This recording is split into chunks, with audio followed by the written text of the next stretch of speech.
क्योंकि स्वयं भगवान कृष्ण का महीना याद रखिएगा, पुरुषोत्तम महीने के महात्म्य की कथा आती है कि पहले तो उसका नाम क्या था, मलमास। लिखा हुआ है कि पहले नाम था मलमास। अच्छा, मलमास क्यों नाम था? कहते हैं कि जनवरी से लेकर दिसंबर तक, या चैत्र से लेकर, चैत्र जो शुरू होता है चैत्र से लेकर फिर अगले फाल्गुन तक, चैत्र से लेकर फाल्गुन तक जितने भी महीने होते हैं, हर एक महीने में सूर्य का किसी न किसी राशि में प्रभाव रहता है। यानी ये माने कि सूर्य हर महीने के राजा हैं। हर एक महीने पर सूर्य का आधिपत्य है, क्योंकि प्रत्यक्ष देवता है। तो 12 महीने हो गए, किंतु एक महीना जब प्रकट हुआ 13वां ये मलमास, तो सबने कहा इसको हम स्वीकार नहीं करेंगे। सूर्य भगवान ने कहा, सूर्य नारायण ने, कि इस मलमास को हम स्वीकार नहीं करेंगे। इसी कारण देखिएगा हर एक महीने में सूर्य का प्रभाव रहता है। 12 राशियां होती हैं, मेष से लेकर मीन तक हर एक राशि के ऊपर हर एक महीने में सूर्य का प्रभाव रहता है, किंतु मलमास में सूर्य का किसी राशि पर कोई प्रभाव नहीं रहता।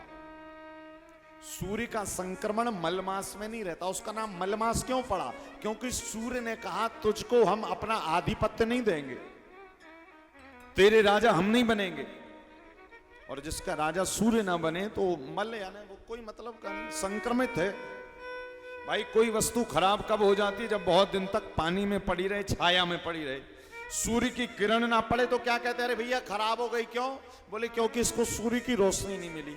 तो इसी प्रकार ये महीने के राजा सूर्य ने कहा हम तेरे राजा नहीं बनेंगे, तो इसका नाम पड़ गया मलमास। मल यानी कोई काम का नहीं। तो इस महीने ने सोचा, मलमास ने, कि क्यों ना अपने को जरा धन्य किया जाए। तो चला गया वैकुंठ। सुनिएगा ध्यान से मलमास की महिमा। कहां पहुंचा? वैकुंठ। और जब ये मलमास वैकुंठ पहुंचा तो वैकुंठ में बैठे थे भगवान नारायण। चूंकि नारायण भी देवता ही हैं, नारायण भगवान के पास गए। वैकुंठ के देवता कौन? नारायण। अब मलमास पहुंचे वैकुंठ नारायण के पास और रोने लगे। कहा प्रभु, नारायण भगवान ने कहा वैकुंठ आकर लोगों का रोग, दोष, शोक, दरिद्रता सब हट जाती है, किंतु तू कौन है जो वैकुंठ में आने के बाद भी रो रहा है? तब मलमास ने कहा प्रभु मैं बड़ा दुखी हूं, मेरी बड़ी समस्या है ना। तो वैकुंठाधिपति भगवान नारायण ने कहा क्या समस्या बता। बोले प्रभु इस धरती पर जितने भी क्षण हैं, लव हैं, मुहूर्त हैं, पक्ष हैं, मास हैं, दिन हैं, सबका कोई ना कोई राजा है, कोई ना कोई अधिपति है, किंतु मैं मलमास हूं, मेरा कोई अधिपति नहीं, मेरा कोई राजा बनना ही नहीं चाहता। तो मलमास ने कहा ये तो भगवान नारायण ने सोचा ये तो समस्या है।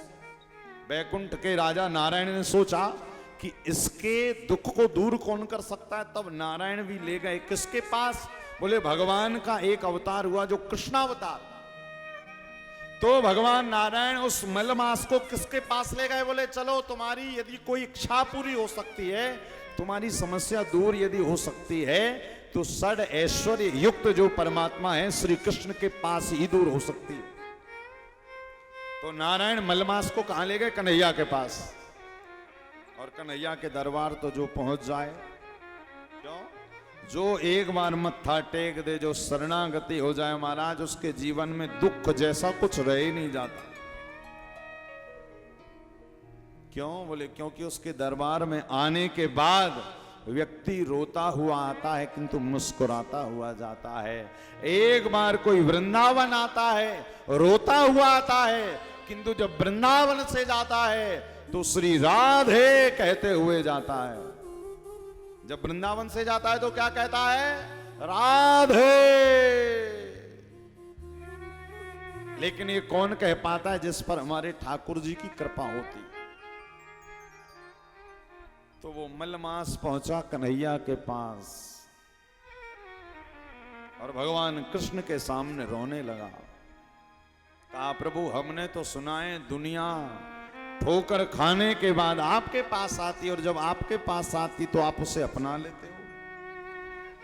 कि दुनिया के सताए लोग यहाँ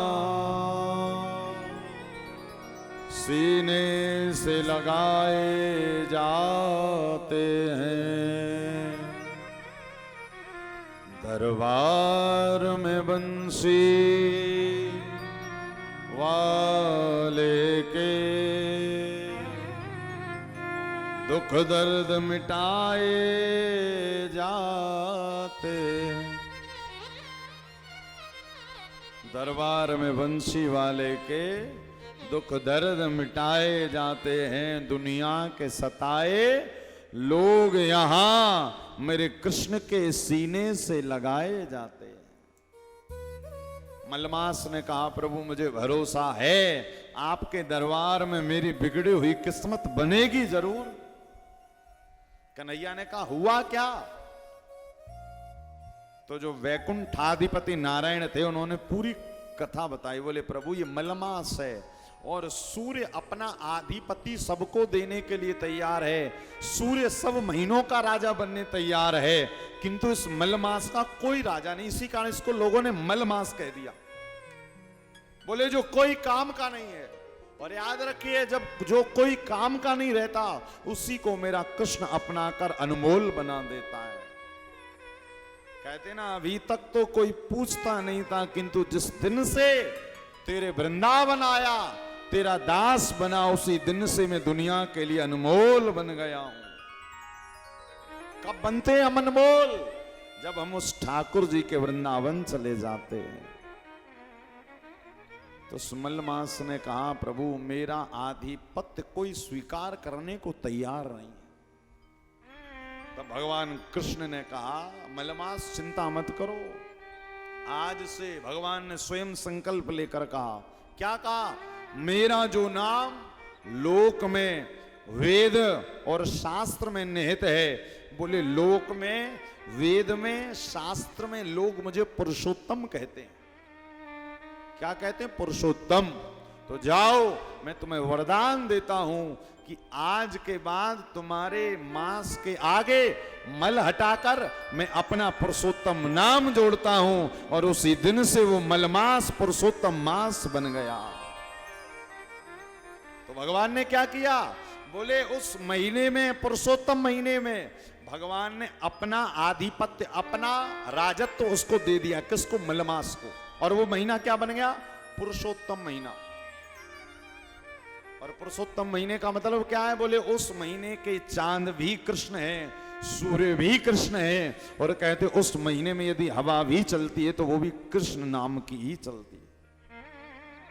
भगवान ने ये कहा पुरुषोत्तम महीना से क्या कहा?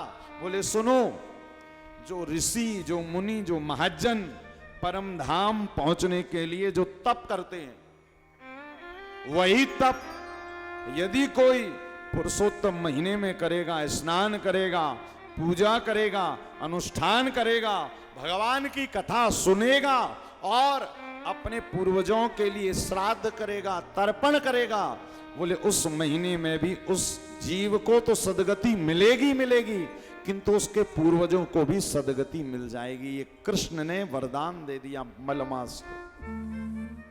तो इसी कारण